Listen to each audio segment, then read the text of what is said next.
আপনার সমবয়সী আরেকটা চুল্লা হেইতে কইছে দোস্ত তোরে সেরকম লাগতে আছে, আপনি তারে কলজা খুললে জিজ্ঞাসা যে তোরে মানে ডাক্তারের কাছে পরীক্ষা করুন সেরকম বলতে তুই কি বুঝেছিস?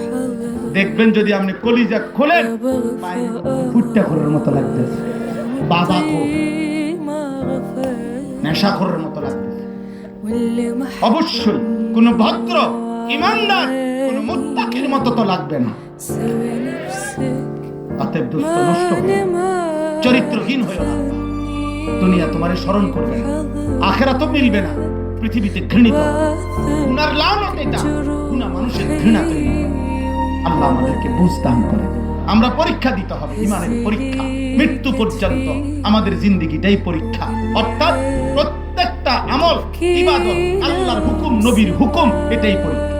পরীক্ষা কি? এটাই নামাজের ওয়াক্ত পরীক্ষা, যাকাতের টাইম পরীক্ষা, রোজার সময় পরীক্ষা, হজ্জের সময় পরীক্ষা, নারীর সামনে আসলে পরীক্ষা, তাকাচ্ছি না চোখ নামাচ্ছি, টাকা সামনে পরীক্ষা, হালাল টাকা নিলাম না হারাম টাকা নিলাম, খাবার সামনে পরীক্ষা, হালাল খাবার না হারাম খাবার। প্রতিদম আল্লাহর প্রতিটা আদেশ পরীক্ষা, আল্লাহর প্রতিটা নিষেধ পরীক্ষা।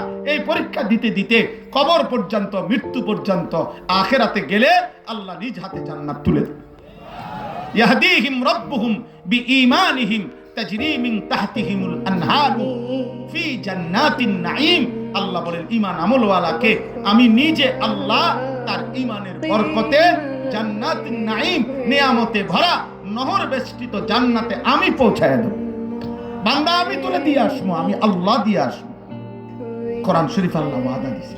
অতএব আজকে এতটুকুই কথা, আব্বা প্রত্যেকে ঈমানের হেফাজত করেন, আখলাকের হেফাজত করেন, আমলের হেফাজত করেন। নওজোয়ান ভাই তোমরা আলাদা, 30 বছরের নিচে যাদের বয়স হাত উঠাও, হাত উঠাও আব্বা। 30-এর নিচে যারা বুড়া মানুষ হাত উঠে, আমরা ভালো মানুষ হাত উঠা।